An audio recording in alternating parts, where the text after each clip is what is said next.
2, 3, yep, you're on. Great. Okay, thank you everybody for attending this very quick special Board of Education meeting. If everybody could all rise for the flag salute. Pledge allegiance To the flag of the United States of America and to the republic for which it stands, one nation, under God, indivisible, with liberty and justice for all. If the district clerk could please do the roll call. Adam Smith, Present. Deborah Brooks, Here. Emily Days, Present. Adam Block, Absent. Julie Epstein, Here. Rachel Gilliard, Here. Nanette Melconian. Here. Great, thank you very much. If I could please have a motion for the adoption of today's agenda for this special Board of Ed meeting, January 23rd, 23. Ms. Bays, a second. Ms. Brooks, all in favor? That's 6-0. Great. So our only action item today, well, actually we have two action items today. We have 3.1 and 3.2, which are two contracts that we are meeting today to approve at the request of the superintendent. If I could please have a motion for the approval of items 3.1 and 3.2. Ms. Bays, second. Oh, Whatever you want. Ms. Epstein, I didn't see you. Ms. Heffrey. Sorry. You're like inside my peripheral vision. All in favor? 6-0. Great. So the consent agenda is approved, which now brings us to our opportunity for community comments. We do have community member. All good? Okay, thank you. And we are not going to recess. So if I could please have a motion for an adjournment. Ms. Brooks, second. Ms. Melconian, all in favor? 6-0. Our next Board of Education meeting will be January 31st, followed by February 14th. And with that, Ms. Epstein, this is your meeting. Fantastic. Thank you very much. Thank you. Thanks, Miss. Welcome. It was always like that if you were 1 minute late in this meeting. Don't worry, we have back-to-back, so you get to stay for the fun, so welcome. All right, so we'll let the records reflect if we must at 9:03 for beginning. Yeah. Oh. Well, let's give us a minute to finish. All right, so at 9:03, we'll start the budget and facilities meeting. Welcome today, Monday, January 23rd, 2023. We're in the beginning throes, really just beginning of budget, so we're excited to be here. We're going to start off with old business. We have brought Mr. Lamstein back from Bond, Schmidt, and King to come and talk to us about some information regarding zoning laws as they relate to educational institutions and what are restrictions, if any, encumbrances, things of that nature. And we're speaking specifically regarding our Guggenheim property and the Sands Point Preserve property. So thank you again for joining us. Thank you for having me again. So you had asked after the last meeting when we'd gone through the title issues of the two properties to dive in a little bit on both the zoning and also the issue of the education department approval versus local zoning laws and the impact of the one East Williston case that's currently out there on you potentially going forward. So let me first deal with the zoning code issues and items, just so you have that in front, and then we can talk about the case itself. So under the zoning code for these properties, there's a number of permitted uses that are allowed. Single-family dwellings, although under that, depending on if it's going to be for a sale of a home, then a owner, buyer, whatever, would have to go in front of the Board of Appeals for approval. And I don't want to get too into the weeds about what that means, other than if ultimately the decision is made that you're thinking of selling these properties to a third party, one of the things I think you're going to have to take into consideration is that third party most likely will want a contingency clause in their contract to have the time to vet out with the town on the approval and whatever they're planning on building. Because most likely, I would think, given that property, it would be a pretty significant plan that a developer would come in with.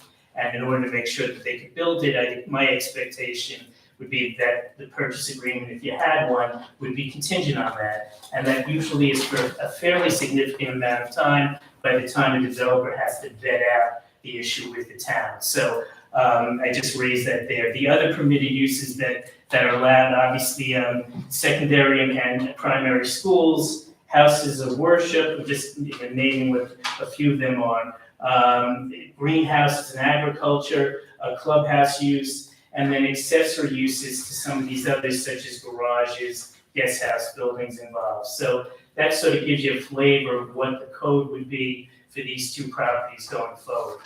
Okay, on the case law and the issue of the education department versus local municipalities, so I think you had mentioned last time that there's this East Williston case that's been out there, and it's been out there since 2019. It's relevant here in many respects, but mostly it's been appealed in the second department, which is where we're located.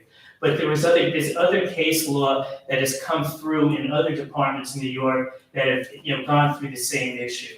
And I guess to quickly just sort of summarize where the case, first where the case came out and where some of these other previous cases came in. The education department requirements for approvals are fairly broad-based. They're not specific as to size, setbacks, the kind of things you see in the local municipalities. So in the East Williston case, it ended up having that East Williston, in essence, got slapped on the wrist because they did get the Department of Education approval, but they did not get the local municipality's approval to what they wanted to do. And the simple facts of that case was they wanted to build a fence. They built a 6-foot fence, and the municipality was a 4-foot requirement. So that case, that the town actually, the school district actually lost, and it's been on appeal. And it's been on appeal since 2019.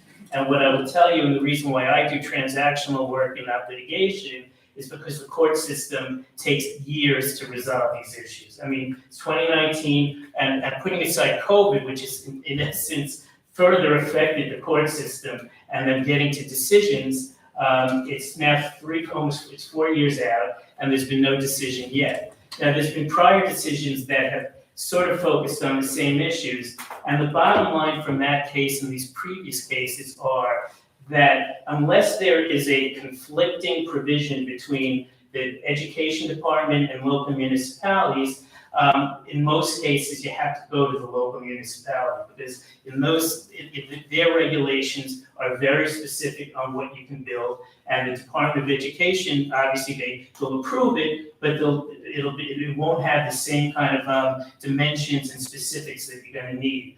So ultimately, the conclusion, if you read that case and where East Williston is, and where other cases are coming out, the short answer is I think you're going to end up, if you're planning on doing something here, having to go to the local municipality, otherwise running the risk that you could get in the middle of the litigation. No one knows how long that East Williston case is going to take to actually be heard. I will say again that the cases that came before sort of back the premise of you got to go to the local municipalities. And I would think that that's where we're probably going to end up when this case finally gets resolved. So I guess one sort of practical point that when we do get involved in some of these kind of development properties is, and I don't know what the town relationship is with the school district. I come naive on that topic, but whether it makes sense if you are thinking of doing something for the school district here as opposed to selling it to a third party, does it make sense to have informal discussions with the town just to get a sense of where they might come out on some of this? So that's sort of the broad base of between the code and if you go into third parties and this case and the cases that have followed. So I don't know if you have questions on any of this. Yes? In terms of the allowable, you said like garages, schools, places of worship. Those are allowed, that's what I was gonna ask. Yes, allowed. So a garage, like if we were to have our buses there. Right. what impacts the size of the structure that can be there? Are there zoning laws that dictate? That would affect that, yeah, ultimately, depending on what kind of size you're going to, and the property and the acreage and how close you're, things such as how close you're gonna be to the roadways, how close you're gonna be to other properties, how close you're gonna be to other residential, all those kind of things would come into play. So in terms of, like if you wanted to put up a solar farm there, you wanted to do something like that, does it speak to that at all? It wouldn't be as specific to that, but ultimately would be almost like an accessory use. So again, I think you'd have to go back to the town and have the discussion. So did you look at the town's code or the Yes. village of San? Both, we did both, yeah, both, yes, yeah. So, okay. So I think this does not fall within the town's code. Right. But we checked on it, just, yes. Any other questions? No. Oh, Rachel. I'm wondering what level all the other cases went to. Good question.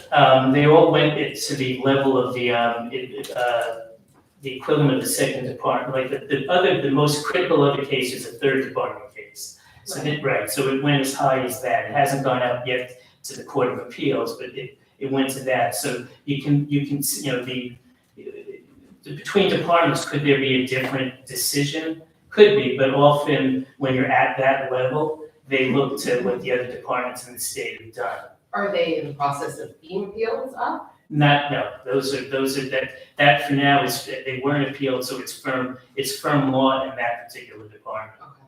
But East Williston is being appealed, I think, is that Yes, correct? yes. So East Wilson would be the first case to go. But in any case, it's not a question, or you can comment if you want to. What I'm hearing is a little more nuanced than we heard last time, and a very important nuance, which is school usage is a usage in the zoning law, which puts us back, I think, where we thought we were, and maybe we can't build a higher fence than the zoning law allows, but the thing that made no sense to me is like, of course, you can't build a building the size of the school under regular zoning law, you would be in all kinds of violations. So we could use it for school usage uses, still, right. and still be within the zoning law, we just know we have to also be looking at the zoning law for the other details. Where the case still currently stands. Now, if for some crazy reason the East Williston case gets overturned, and that could change the analysis. I am telling you though, from looking at that case itself and what it actually said in that case, and these other cases, including the one that was in the third department, I think it's more likely that we'll end up that, the local municipality's got to be followed. But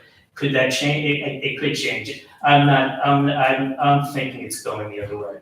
How egregious were the facts in the other cases? Because I'm thinking that it's a lot easier for a court to say, you can't have a 6-foot fence, you can only have a 4-foot fence because this is offending your local municipality, that's no big deal, than a ruling that literally impacts and impedes your ability to build and run a school. Right, so I'll tell the East Williston case, the two factors that the judge in that kept focusing on is that the education department approved it, but in the 2 letters they sent to the town, they said, by the way, you should go speak.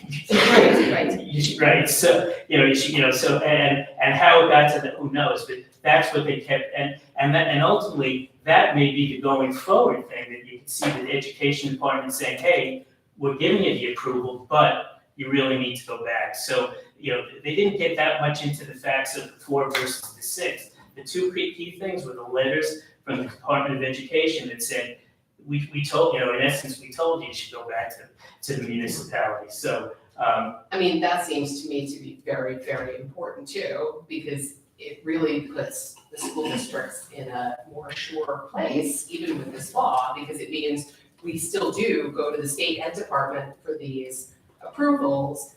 The state ed department tells you should check zoning laws, of course you should, right. right? Like, we're supposed to be listening to the state ed department, this feels a lot less murky and swampy and like. And they put it in writing twice, and that's what if you read the case, that's what's really focused on. Twice they said to the school district, go back to the town, this isn't all, planning, this isn't all us. Right, okay. I see your hand, just a second, I have to make sure anyone on the committee have any more questions. I see Ms. Brooks here. Just before we lose the lawyer. Yeah. Hi. So when, I also read the case, and one of the things I noticed about East Williston is that they never asked for approval. It's not that they didn't when you say they didn't get it, they didn't even seek it in the first point. And so what I got from that is that maybe if they had sought it and it was a reasonable request, or maybe if they'd asked for a variance and the variance had been denied, then the school district might have had a leg to stand on in court to say, we went through all the procedures, we're trying to build, this fence may be 3 inches higher than normal, and we think that the town was the village was acting arbitrarily, and they might have gotten their fence. So I'm saying it depends on if the district were to approach the village and we're acting reasonably and we have a reasonable request that's being denied, I think that would be a fact in the school district's favor. Well, for sure, Right, for to sure. definitely have those discussions. Right, because I'll tell you, when you read these cases, you wonder what really went on behind the scenes. And that you're correct, the district never went and in essence probably said, we're just gonna do what we wanna do. And went to and then all of a sudden the whole thing unraveled. If I think the school district in that case had gone to the town, and by the way, maybe even just had preliminary conversations of why they thought it was important for it to be, with the 4 versus the 6, it may have been a completely different outcome, but they did, to your point, absolutely nothing. They got the education department's approval with the 2 letters saying, hey, you should go back. They didn't go back. And then, then the whole thing snowballed. So, And I say that only to follow up on your comment, to have conversations with the village. I think it's a very proactive idea, to lay the groundwork. I mean, I'm not on the committee, but I just, because of the facts of the case in East Williston, I thought that was a good idea. Yeah. And the other thing is that I thought there was a case that was cited in East Williston that actually gone up to the Court of Appeals. I'm not sure. And it talked about the constitutionality of local government having the ability to govern, and I say that only because you're here. And this issue was we have a legislative task force, and it was brought to the legislative task force to see if we could talk to our legislators about changing the laws involved so that so that school districts don't have to go to the local municipalities. But I'm asking you the question, because the Court of Appeals cited a constitutional dimension to local municipalities having the ability to regulate their own little fiefdoms, do you think it's worthwhile to go to our state legislator to ask for the law to be changed, given the constitutional implications? Okay. All right, so it's a lot. So here's my reaction. Here's my and this is my personal reaction, and I've been doing this for 35 plus years. If you read through again some of the language of these other cases, when they get down to it, it's they always use this flowery language. It's all about the public wealth, what's good for the public. And so my own view of it is that I think that having the guidance of the local municipality on this, the problems with the education departments is it's very broad-based approvals. What can you do? Can you sell a property? Can you build on it? It doesn't get into the specifics because they're not in the weeds in the location.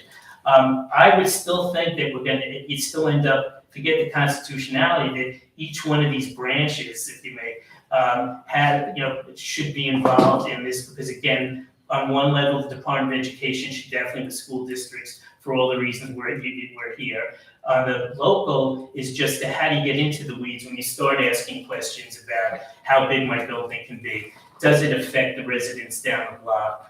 So I guess to answer your question, I still think, putting aside the constitutionality arguments that you're still going to have 2 different separate, and they have 2 really two different basis for why they're there. And if at the end of the day, even when you read these cases, it's about the public welfare, what's good for the public, I think you'll end up, there's a role that the education department plays, and there's a role that the local municipality plays. So do I say, whether you decide to try and change it or not, I think you still end up at the same place because of the separate roles. And can I just also add, Deborah, we did discuss legislative things. The governor is proposing something in her budget this year, the New York Housing Compact, which actually would tie in to the discussion of municipalities having authority or not. And I think we have a bigger discussion than just this particular property, as everybody, I don't know if you know, but we have an issue, budgetary issue, if this goes through, that municipalities will no longer have the ability to say, no more one home residency. We're gonna have to increase by 3%, I think, is what Over 3 years. over 3 years. So I think in part of our discussions, we can somehow, I think the overall discussion that we're gonna be making or proposing, right, is that municipalities should have control over their housing and over their borders. I don't know how else to say it, right? So I think we'll be spending a lot more time discussing this if this proposal goes through the budget. The housing. Yeah, and I'll just Yes. comment on that, which is an excellent Yes. point. We'll see where that goes. Right, I don't Because having been involved I don't in think real it estate will. in Long Island, again, for I can't tell you how many I years. think Long Island will defect from the union. Well, it's that, there's enough more than noise on the political side, and I don't wanna get into, however, I think she's got this idea and affordable housing and what not just Long Island, but the state probably needs, but getting over the hurdle to pass that thing, is gonna be tremendous. But I think it's something that we're all, and I think our legislative task force is going to really discuss this. I think it is something that we all need to be alert to, especially in budgetary times. Agreed, yeah. Yes. So I just want to be crystal clear among the committee, since I was very concerned last time that we had strayed into accidentally having a legal advice conversation about what could potentially be used by somebody belligerent on the other side that would going to prevent us from using the property. But where we stand, and I know I wasn't alone in that concern, but where we stand now is very different. What I'm hearing is if we were to use this property, either property, for a school use, we have that right to do so. We would need to be looking to zoning laws, but a belligerent village or a belligerent resident couldn't block us from using it for a school purpose because of this East Williston case. This is not the hurdle that I thought we were hearing in public before. So I just want to say it publicly since we need this public record about it. Yes, correct. Thank you, Rachel, and thank you, Ms. Bays. Any other questions? Ms. Maloney, you have any for the attorney? No? James, thank you so much for laying that out. I don't know if you want to stay, I don't know where we go with this, if we want to talk about a recommendation. We currently have this property listed for sale. I also heard in this that if you're trying to sell this, and if someone wants to purchase it as a single family dwelling, there may be contingencies of Unless they upon want to that. make it 3-family now. Well, if the housing compact goes through, they might have greater flexibility, but again, we have some encumbrances on this land already. There are contingencies that can be afforded to it. Do we continue to pursue the sale of this land? I guess right now, we're not having a lot of activity or action on this. It's just, I would like to ask, I think we've talked about this on the committee in the past, or on the school board in the past. And I think now with Brian being here, I think fresh set of eyes, but if there's some way, some proposal that you may come up with, and you can be your fresh set of eyes as well, that the school district could use the property in a better way, especially the 5-acre property that we had for sale that hasn't really done hasn't had any movement. Is there something that you can propose to the committee, therefore to the board, that you think would be better use of the property than it just sitting there? I guess that's not my question, right? Rachel's question, I would agree with that question. That would be the direction I'm going also. I agree as well. I think everybody knows I've always thought we should not be selling this property. I don't think an expanding school district should sell land. Especially when the amount, it's up, I think, for $2 million right now. Yes. 2.5, which is a lot of money probably to every individual person sitting in this room, but in the scope of a budget of a school district of our size, it's a relatively small amount of money that to me would be a one-time infusion, and That would go back to the payer. But it would go back to the taxpayers. it would go back to the taxpayers, but not in the form of $2.5 million per taxpayer, you know what I'm saying? Right, Even when what we I'm spread saying, it out. it wouldn't come into our budget. Right. You're right to clarify that. It would go Right. back to the taxpayers. Right. But it would still be, once you spread it out, it's small, and we're an expanding Yes. school district. 100%. And I just don't think we should sell this property. Pre-COVID, we had formed an ad hoc committee under the budget committee to specifically discuss other potential uses of this property. Of course, the major element of this is always gonna be budgetary implications of how much it costs to create something out of a blank piece of land. But I would propose that we think about reforming that ad hoc committee.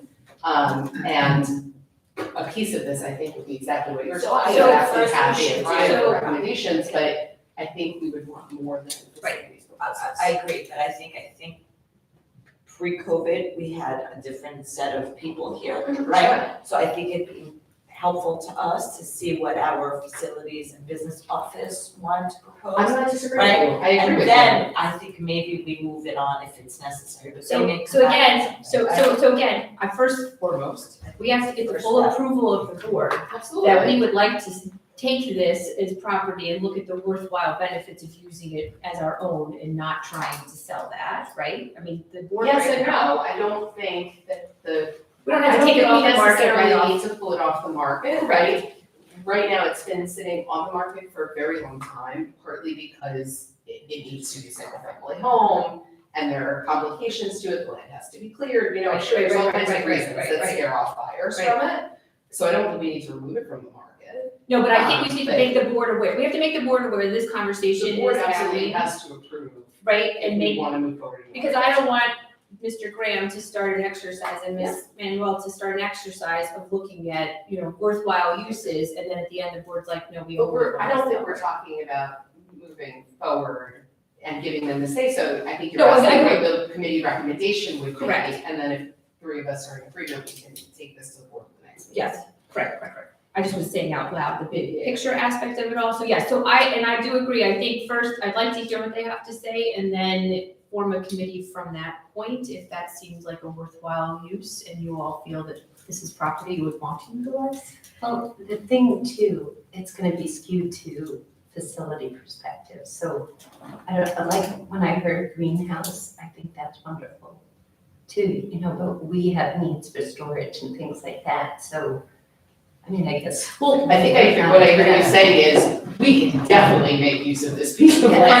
Yes, but is it gonna be a well-balanced view Well- of just the two of us? Well, maybe that's why there's a committee that comes into play. I think that some of the issues that happened with the subcommittee last time, it was very revenue generating focused. So they're like, let's build a daycare center and let's offer all of these things to have. But also didn't really go, because of COVID, we didn't really get much past brainstorming. I think it died a little before COVID, but again, that being said, I think we didn't have a lot of the answers to what we could and couldn't do with the property. And so everyone was just listing what they thought we could do, and then we were kind of filling it in afterwards. I don't think it hurts to start from a facilities perspective, since we are budget and facilities. And I think the educational purposes of whether a greenhouse would be a good learning tool. But we have restrictions with getting students to those properties. We have some encumbrances that have to be balanced as well. So that would be where the committee could come into play and balance the pros and cons. But I think at a first glance, what can actually be utilized for, it wouldn't hurt. And then form a committee after I that. actually have a brilliant idea that brings both, but let's Yes. just not wait. I mean, I just think we could do facilities-oriented garage type of storage. We've been talking a lot about. I don't have a problem with it, CTE but- type of education. I think we could marry could the marry. two and make it a curricular and facilities, but again. That's a big conversation. That's That's a a big huge conversation. I conversation. feel like we So- should probably let the Right, educators propose the curricular Yes. aspects. Okay, And so, maybe we should bring this to the board. So I think we Yes, should bring it to in my the board. opinion, we should form the committee immediately because it's a much more detailed conversation, right? And the point of the ad hoc committee last time was that the budget committee already has plenty on its plate. And is the charge- Especially from January is on. the charge of this committee that we're proposing, if this is the direction, is the charge how to best utilize both pieces of property, or just focus on the 5 acres? Because last time we only looked at one piece of property. We could do both. Okay. I mean, why not? I don't, again, For brainstorming. I don't think that there's any harm in discussing both, even And, if and to look at it from all aspects, but we would then have to include on that subcommittee some educators. I agree. Because we cannot just have a committee of parents. Last time, I don't believe we had no educators on that We committee. had a lot of We had I don't parents. actually remember It was. who all the members I think they were. Just like people from big curtains. I mean, it was a. It was, Did you drink so- this? so again, I think, so do we, just, I guess, here's the, so do we agree that it should be a mix of community and educators? And this is what we're recommending, because I don't wanna go to the board and open this big discussion and not give them like a charge, right? So the charge should be that we're looking at it from a facility standpoint, an educational standpoint, building a committee to look at it from that perspective, if the property would be more worth, both properties would be used in a better format for our purposes, right? We have growth there. And that we would have to have Mr. Graham at the charge of that committee, I think, right? I agree completely. I also think, remember, we've commissioned this demographic report too. It makes sense to wait for that demographic report. Look at that, to you're share any thinking conversation. big picture. I would like to think I try always to, but That's a very good point to we need look at that that information. and look at the information. But I think that even, we should discuss what the makeup is. There definitely should be educators on the committee and parents, all the stakeholders, but we should also be thinking about what the district is missing that other districts have maybe, and look, the So I budget guess- part is gonna be very important too. Okay, so here I'm looking, we're in a budget season, we're into all of these things, it gets to be a very crazy year, part of the time period. So in this charge of the formation of the subcommittee, we'll have the discussion at our January 31st board meeting, but let's set some realistic expectations because we've really thrown a lot on Mr. Graham as he's running into this new position. And he's got an energy performance contract he's bringing to us in February, and in addition to that, we're waiting for the demographic report, which probably won't come back until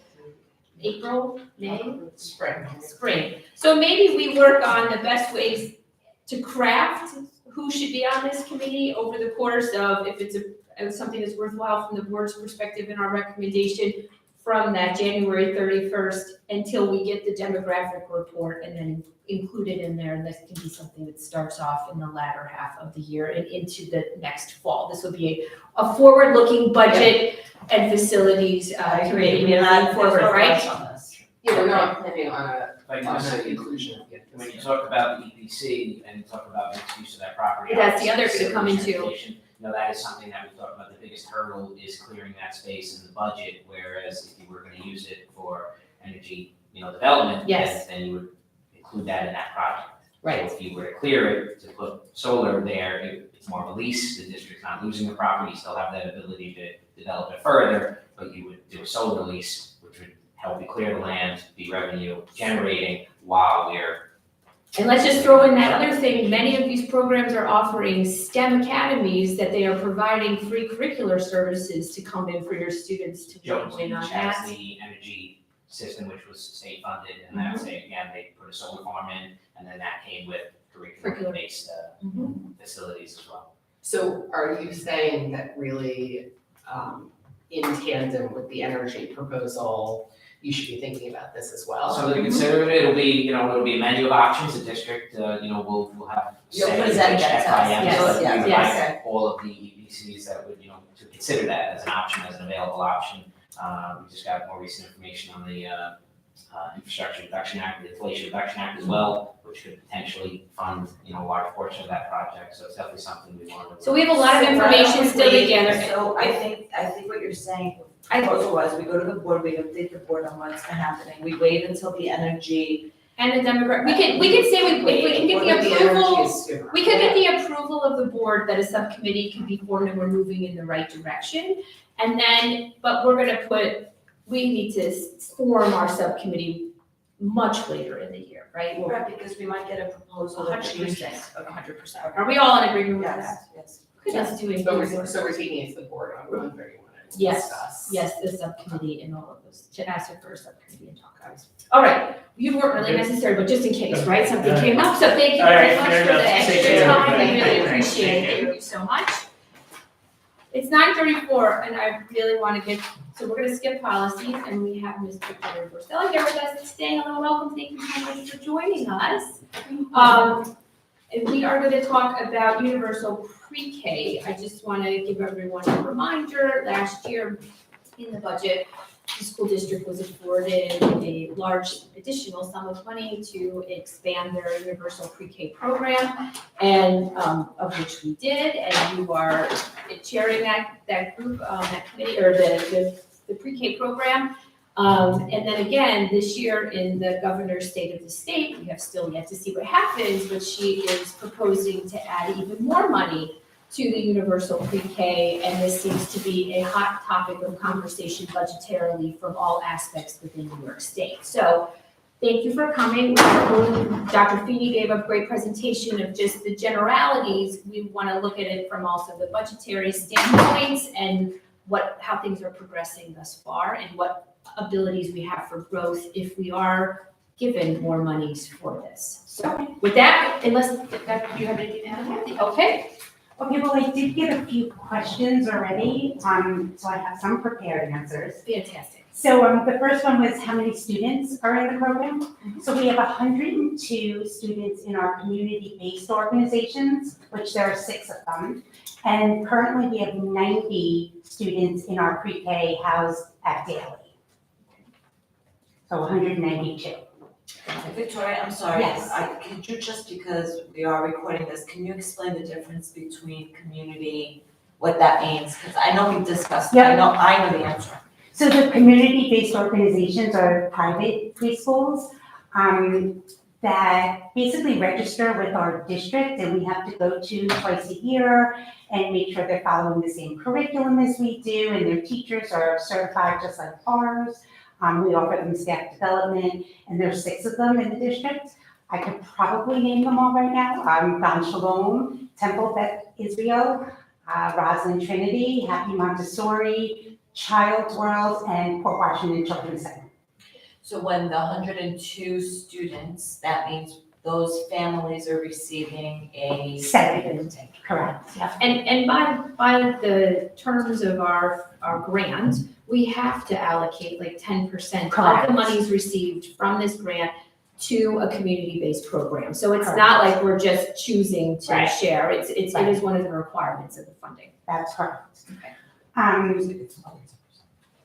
I also see here it says what space and how much space is needed for our classrooms. So last year we had 4 classrooms. With the additional money, we were able to hire additional support staff, a new pre-K teacher, and 2 full-time, what we call AIS staff. So next year, going forward, we have 5 classrooms this year. We're gonna need 5 classrooms next year, and a space for our additional staff.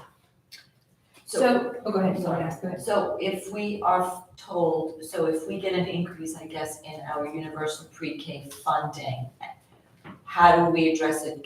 Do we just, if we have 5 classrooms, Are we at capacity? we are at capacity, I think it sounds That's the like we question. are, but I thought we had 8 classrooms that went into the daily extension, but we used them, we said, for administrative offices as well, right? There's 8 instructional spaces, 5 of them have a bathroom which can be used for pre-K. Right, Okay. because we need 5 for a bathroom right now. What about, There's also a STEM lab, there's a K through 5 classroom, and there's an ESL classroom. Correct, so the pre-K needs the bathroom. So what would happen if we were told to increase our enrollment by the state? So how do So we? we would have to apply for that. It's called an expansion grant. We would have to apply. The deadline is February 17th. We're currently talking about if we have space next year for this. So we, literally this week and next week, we're talking about if we have enough space to even apply for this grant. So I'm sorry, okay, yeah, you're confused. So first of all, can I just back up for a second? So in the 5 classrooms, we're able to house the 90 students. Correct. Is there any space at all, regardless of staff? Because I understand for every so many students, you have to have so many staff assigned to them. Are we at physical capacity? No. No. No, So we're what not. is our physical capacity? 100. So we can fit an additional 10 students Correct. physically as long as funding for staffing and those students is allocated. And the grant that you're talking about first, is that correct? Sorry. With the existing funding, we Yes. can fit an additional 10 students. Oh, Correct. the existing We don't funding. need an additional penny because of, where the capacity is 20 students, because we have 3 adults in each classroom. Okay, So theoretically, we could put 2 more per class. So we could have taken an extra 10 students this We, year? this year we could have, although we were in the portables and there physically was not enough space for additional kids in those small spaces. okay.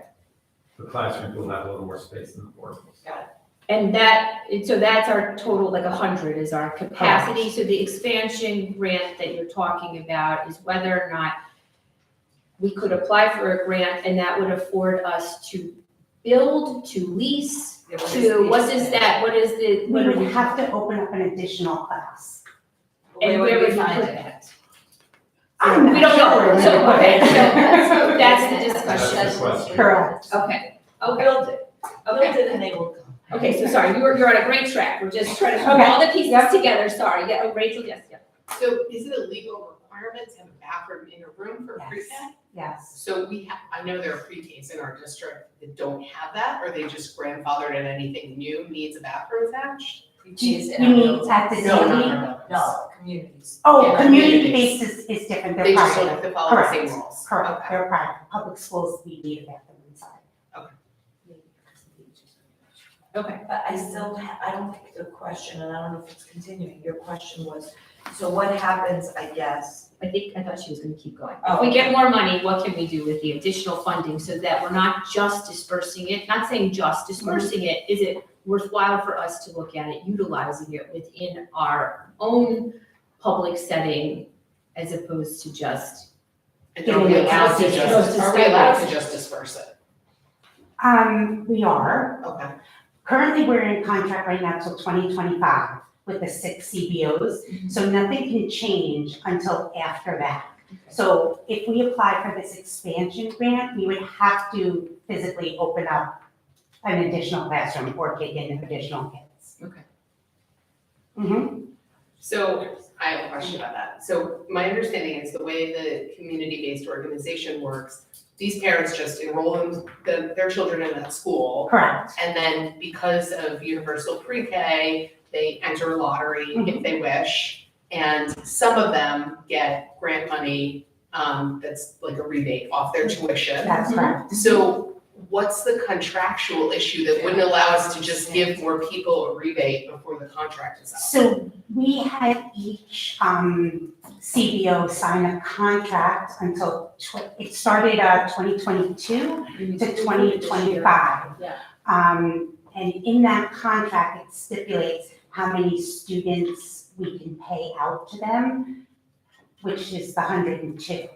We could amend that if necessary, if Right. more funding came to our, right, that's, we're not We would restricted have to in go that back in regard, and- yes, yes. that's. Right, yeah, so I guess Julie's right where my comment was, which is it kind of doesn't affect them at all. Right. It really only affects the families who are, taxpayers and Port Could residents. we add more CBOs? What if we got, I guess. We could, we absolutely could, they would have to apply. Right. And then we'd have to go out to the facility and make sure that the That they fit our CBO needs. is, right, Okay, so. follows like certain regulations that we have in the, I'm still not Do you sure. have what an we need to do. estimate of how many students might qualify? Like our incoming kindergarten, is that like 400 students or 50? Yeah, the projection we have is somewhere in the 390 range right now. So out of 390, we're servicing about 200. Correct. Right. We need to build a school. I mean, so- to me, it's a no-brainer that we would apply for the extra funding, right? It doesn't sound like, unless I'm missing something, right? It sounds like it's either, I'm very confused because we're talking about two different things. I think what Julie brought up initially, if I understood correctly, is that the governor's current budget proposals early in this process are talking about increasing funding for universal pre-K for next year, right? So our money that we get from Right. state aid. What I am hearing is about a grant, which is completely different than what's in the budget. So this is where I'm confused. No, So I am confused. That's And where I'm I know losing it. Julie and I had a conversation about this as well. When we get the state aid funds, it includes universal pre-K. Right. So that would lead any normal person to think that's part of our state aid. It's actually taken out of the federal grant.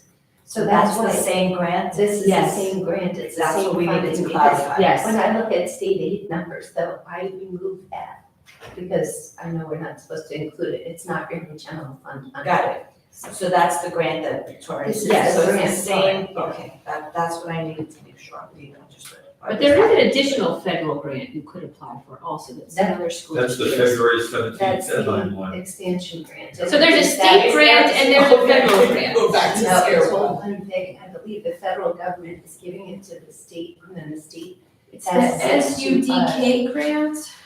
they pass it to us to look like euros that they're giving us from the state. So All right. Okay, so I guess here, we're gonna go all over, okay, forget that part, sorry, So is Victoria, the yeah. question whether or not to apply for the grants? No. Or are you No. definitely doing it? No. I believe the question was if we do get more funding, if How our do we- local comes through, what would we do? We don't wanna just be surprised. and Right. say, oh yeah, so And what can we do we want to, can we use it to, so for example, if we get more money this year, sorry to interrupt you, if we get more money this year and we can get 10 more students, right, we've had a very robust advertising of our universal pre-K program this year. We've made it abundantly clear that what we have available, parents are being made aware. No, I'm assuming you're getting a good response to that this year. Currently, we have 26 families that are in our lottery and about 32 that are targeted, already registered. In addition to the 26 or, yes, right? In Okay, addition, so- yeah, so- Okay, so we're at like does 50%. everyone understand what targeted? Yes, for like 50% then, of Yep. what we can do for capacity. Correct. So I guess the question, right, the question really becomes, do you just give more money? If we get more additional funding, do you get more money and you just disperse it out to your CBOs? Or if you get more money, do you do or you could do a combination, right? Are there any things that we can do to enhance our programs or expand our programs or garner the interest, right? Because you are capped at a per student allocation of $5,400. Correct. And we're also capped at 20. We, state. Right. It's no more than 20. Capacity for any more students. We We have, have 10.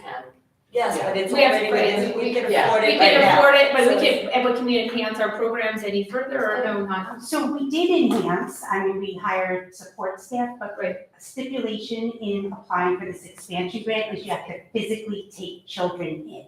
You have to New increase the students. number, so the spirit is to expand the number of families that you're helping. Right. Not But just give them more. But does that Yes, include the yes, CBO, could that be just in CBO? It could be It could be. So could we not, if we were to apply, include more, families to get this. more CBOs, Yes. more, right? Okay. Because I feel like we have others that we can include. So on our targeted families, I know the law is that we have a certain number of spaces that we set aside for the targeted families, and then at a certain 72. point, right, We have a variance, it's actually, Oh, we have a it's actually variance, a we have a variance. variance, we have an exception. Correct. For a long time. Yes. It's very- Yes, Oh, you're yeah. really not supposed to do that, Actually but we have, yes. Correct. So anyway, but we're not at that full number, right? Not at And then we take from the general lottery. Correct. Can we enhance our advertising to the communities that we think otherwise the children are not going to pre-K at all in any way? Can the additional money be used for that, or do we even need it for that? And then also, I know a long time, it sounds like I know the answer now, but a long time conversation between parents of the children who are in the CBOs has been, there is no assessment, it's a straight lottery, right? It doesn't have anything to do with financial need. Correct. Are we allowed to do anything like that, or it just has to be a straight lottery? It has to be a straight lottery because they're essentially paying for it. Okay. Yeah. And what was the first question you asked? Can we expand our advertising Yes. to families of children who otherwise really aren't sending their kids to pre-K? Are we missing some of those So- children? Do we have children in the district who are still not going to pre-K? I physically go out with the school counselor and we put flyers at different spots in Port, in Manhattan. We go to Target, we go to Main Street, we hit bodegas, laundromats. We kind of just put flyers everywhere. We go to Our Lady of Fatima, we do the public library. So we were supposed to go last week, Thursday, and it was downpouring. So we're planning on going this week again to put flyers out, like physically, tack them up. We do outreach with the PRC, and we have meetings with them, and they're actually helping us, helping families fill out packets for us and sending them to us through email. So that really helps. I mean, I'd love to see us be able to, if we can get the expansion grant and even filter that money out to the people who are paying for preschool. I know there are a lot of families for whom that tuition is hard, and a break on it would be helpful. See, that's where our advertising should increase, because I don't know that everybody knows that Everybody you can knows. apply. Everybody knows. Yeah, because the community-based organizations, They advertise it within they their advertise it own within community. the organization. Yes, It may be that it's, well, but it might be new from when you, I don't know when this, how long was this? I don't know if, were you in, were they part of it at the time? I said I never knew. It I may mean, my be that kids they are a were- little old. Right, okay.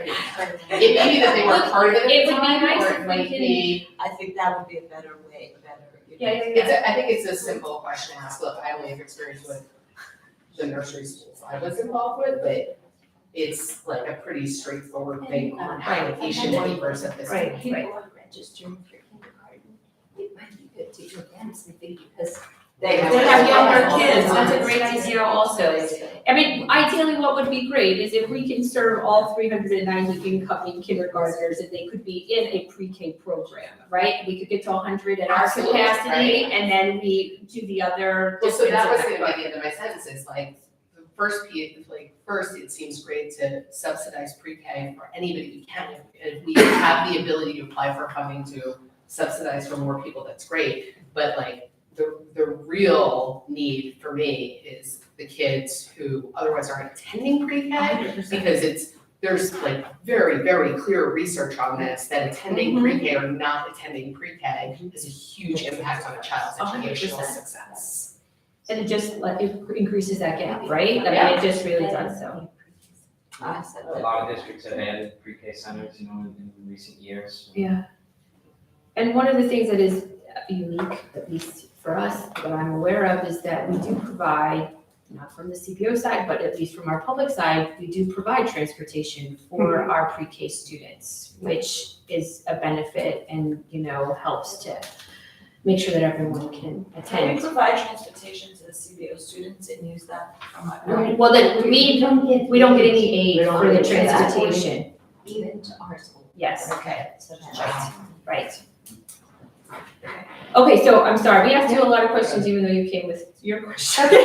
But as you can see, this was a murky water, right? We've never really discussed it from a educational standpoint or even from a budgetary standpoint, so we wanted to have a good understanding of it. I think it's great that we're advertising it more, we're publicizing it, and I guess we'll look to, unless we have more questions, if you want to share more insight. We did hire an additional aide in each classroom, so prior we had 4 aides for 4 classrooms. Now we have 10 aides for 5 classrooms. That's how we can go up to 20 children in each Okay. class. That's great.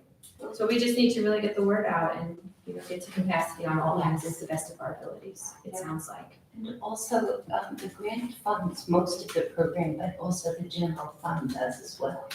We have 7 FTEs of teacher assistants taken out of the general fund. We have some of the nurses' salary for the pre-K. And we have a counselor also being paid out of the general fund. So here's here's my not- And question. the transportation, which I didn't include. So here's my question. Yes.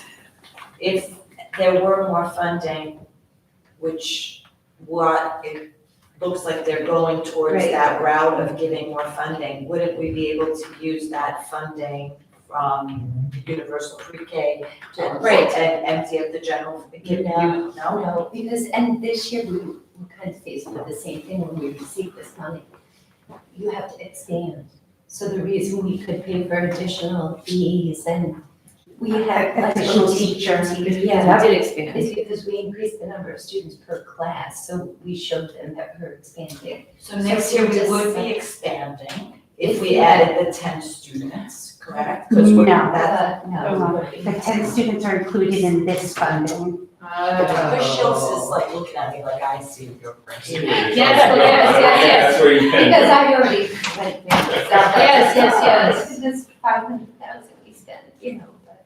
But even if we were to include more like, I'm just trying to, if we expanded by putting more, because we don't have the If we had a whole capacity. other classroom and we added Then another classroom with 20 more students, then probably, but you'd need staffing to do that. Right, it's almost like you're robbing Peter to pay Paul to some degree, right? I mean, you're not even. Schools do use money from the general fund with the universal pre-K.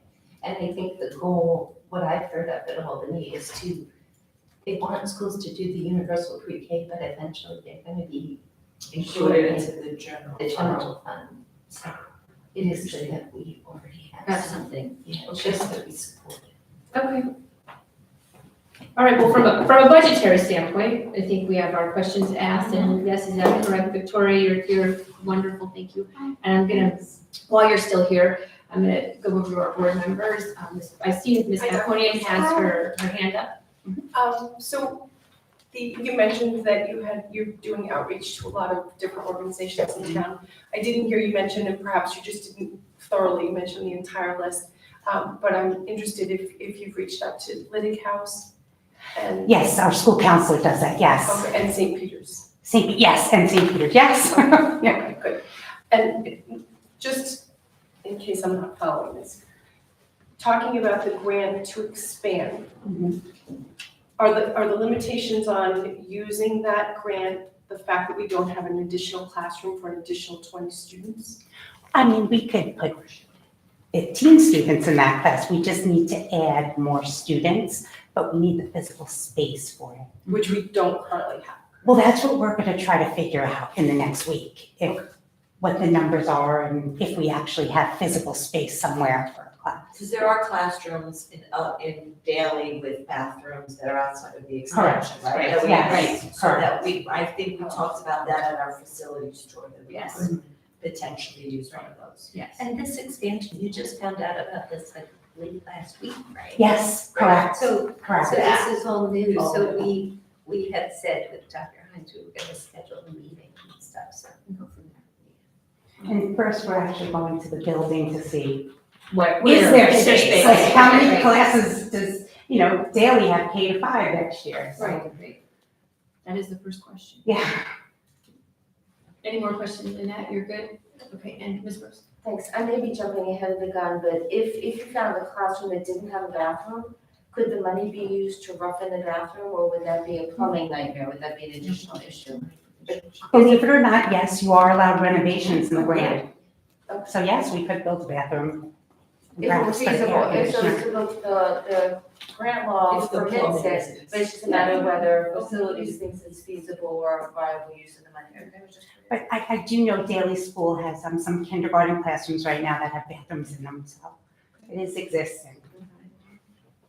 I know Guggenheim has first grade bathroom. Wow, yes, they do. Okay, wonderful. Any other questions from that standpoint for Victoria then? All right, I guess I should ask the community if you have questions regarding this. If I'm gonna say she can go back to her job, because it sounds like you have a lot to do. Yeah, so do the committee have any questions for that? Okay, wonderful. And we thank you so much for joining us today and that information. We appreciate it. I am looking at the time because you know how I am and I like to push things to keep us at I know you have a meeting after this. The good news is that I think we're at a point where we don't have a lot of information on state aid runs because they have not been published yet. we can incorporate a discussion of revenue into our next meeting when we're talking about expenses, if that would be helpful. But I do think that at a minimum, it would be nice for us to have a discussion about RFPs for professional services in the last few minutes. Can we do that for the last few minutes? So this was added to the agenda at the beginning. You saw, at least from my experience, we haven't had a discussion at this level of the committee about our RFP process for our professional services and the timeline on those.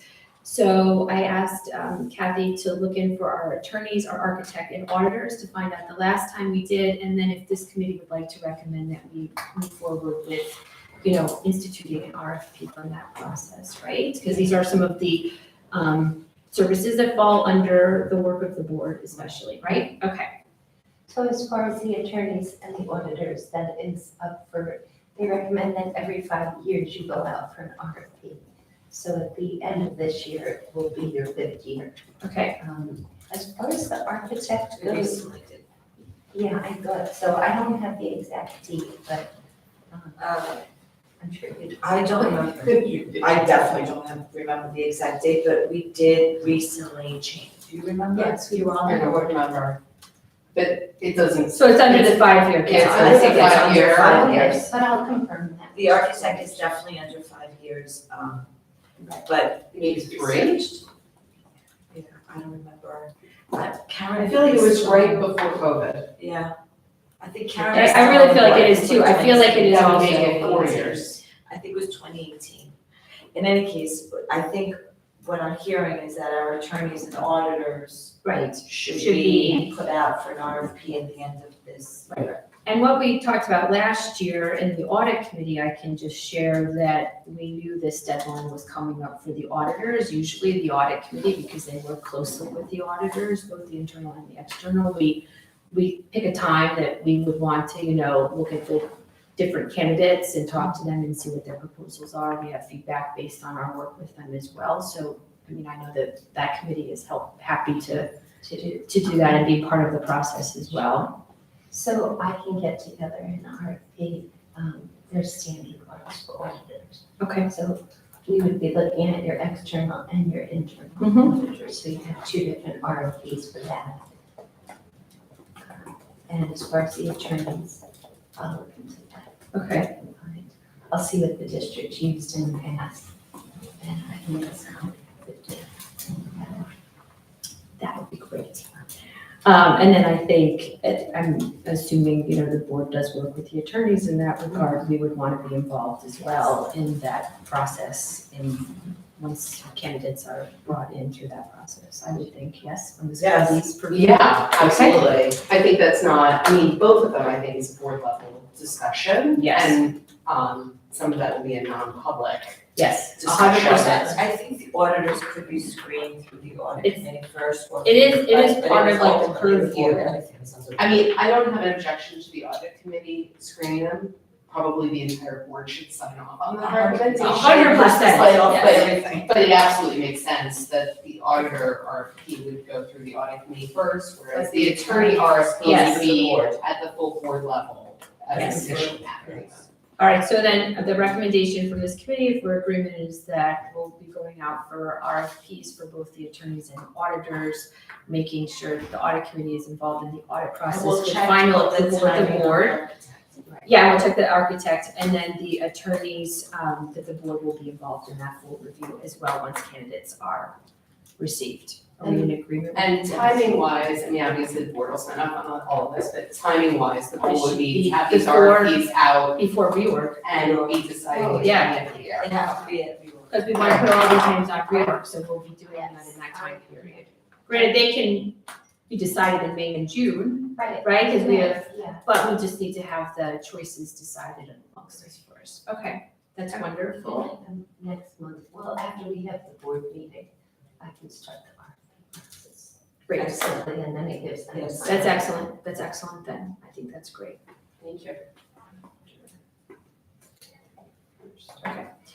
Sorry, just writing that on there. So we're going to table policies. Let me tell you what we're gonna do with this. This is gonna be a discussion for May or June when things are quieter. So we're gonna move policies to May or June. And the revenue conversation and budget priorities are all gonna be brought to the next meeting, which I think by then we will have more information. Do we have any sense, Oh. Kathy, have you heard anything? I know you're very involved in your organization about, because I think the initial discussions have been that there's an increase in aid coming. What is your, So they gave, in November, they gave like, figures, so we're definitely getting the remainder of that foundation aid, which was owed to us? Yes, which will be a similar increase to last year. Mhm. How much more we're gonna get, due to inflation, that we still have yet to see. Hopefully soon, it'll be coming out. Right, because she should be, right, the numbers should be coming out soon. They should be, I mean, I'm surprised they're not out by now, I she's think so. running a little late, I feel. Yeah. But I guess that's how it works, right, when you're making a lot of change. All right, so that being said, any other questions from this Can you just committee? refresh my memory what policies you're talking We about? talked about The looking at the ones. budgetary ones and maybe just this committee, Joint. because just having a joint conversation and really just helping to push through them, yes. We had that on our list of stuff to review for the policy committee. I don't know that it needs to be in the budget committee. I just think we're just offering to help out since it's a little, it's all just, what is it? It's all, regulatory for the most part and just having a discussion on do we want to expand, especially like the portion where it talks about how your annual budget is administered and the timelines affected. Our policy is like a one paragraph that says, we will put out a budget. Basically, do we want to be more expansive? And I think the purview of this committee could be to offer some, input on whether we wanted to. We could send it to policy, especially if you guys are discussing it, just to have the conversation. I mean, you sit on both committees, so you're a logical balance I mean, between I both. don't wanna get into the weeds of it, but, I think it probably makes sense to have it as a policy conversation, because the issue is not, are we gonna change any of our budgetary cycle There's- at all, right? That's Right. gonna be, between Kathy and the superintendent and, Well, and and- complying with state law, Right. right? But we could also decide, like, are there certain things that are missing from a budget, like, we don't have anything in our policies that talk about expenses and reimbursement for those expenses for like conferences and things of that nature. We're absent that policy. Is that something that we, from a budgetary standpoint, feel we should have? So again, Here's my recommendation. I have a recommendation. I Yes. think we can, and I think you can move on. I think you have a list of policies that we, or maybe, and Kathy too, we may say, we are missing these policies, or we need these policies to be updated. that was the discussion. This committee can brainstorm on what is needed in policy, and then bring it to the policy committee to work on, right? Okay. That's what it- basically, It's right. not doing the It's- policies. Right, but it's just recommending. brainstorming on what's needed, like Julie just mentioned, we don't have this particular policy. We as a committee, as a budget committee, because it's a budgetary type policy, we need one. So- Policy committee can work on it. So for efficiency purposes, obviously, if you don't wanna cover this until May or June budget for good reason, because there's a lot more important stuff going on, we may, between now and then, we should discuss, and maybe it's a joint meeting, or maybe it's just a policy meeting and Mrs. Manuel brings that information, because that's actually how we've done these previous Right. policies that have budgetary implications. We've had this process already with the Right. recommendations from our administrators that, hey, we need a little bit more detail on this stuff. But I think- there's this new policy suggestion too. Or I'm just saying, No, but we've done that too. but as a board, we can rely, I think, in this regard on our professionals, but if, again, we want to enhance some of the language just from a budget, just because it would be clearer for board members or the community or whatnot, because some of these are not gonna be that they're regulatory changes, it's just adding more clarity So- in addition to having things with new policies. So I'm definitely not trying to prevent the budget committee having any input. I'm talking purely from an efficiency angle, right? Like, we have this committee structure to make things more efficient. Let's make sure we're not using it in a way that makes it less efficient. And so that 100%. we're having this false divide where the budget committee discusses it and then sends it to the policy committee where we then discuss it Well, again. And we make that Mrs. Manuel come to both of those meetings to discuss it twice. let's just I think, figure out what well, this is is, this was actually the conversation I wanted to have in the budget meeting in May about policy, right, like, so I think we can work that Yeah, out. that's what we Keep put it, it so on our yes, list, yes. because you raised that we should go over the Yes. budget. So I think this is part of that conversation too. No, I think this, the efficiency of it is also part of the conversation we can have from this committee. And maybe it is just a joint, again, I don't wanna, I think right now, I know they all have a time frame and it's 10 minutes after. And I didn't ask community comments, one of our community members left. Sarah, though, do you have any comments or questions? Okay, I just have a wonderful. question. I just have a question. Oh, yeah. With the RFP process, do we have any or do we do our contracts annually with the auditors and the attorneys? Oh, yeah. Or do we have, They're on in other words, yes, but is there a contract with our attorney for 1 year? Or do we have an extended contract? And that's, because I can't remember. I honestly I'm can't pretty remember. sure And so, it's every year. If it's that just a every- 1 year contract, I just wanna say, if would the RFP process conflict with a contractual obligation? Just a thought I'm throwing out there, so that's it. No, so typically it is every year. Every year. It's advised you should go out for an RFP every 5 years. You don't have to. You could say, we're just gonna expand at CPI, whatever their current rate is. But it's just, if you get audited by the OSC, they're gonna say, you haven't gone out for 8 years. Why did you go out?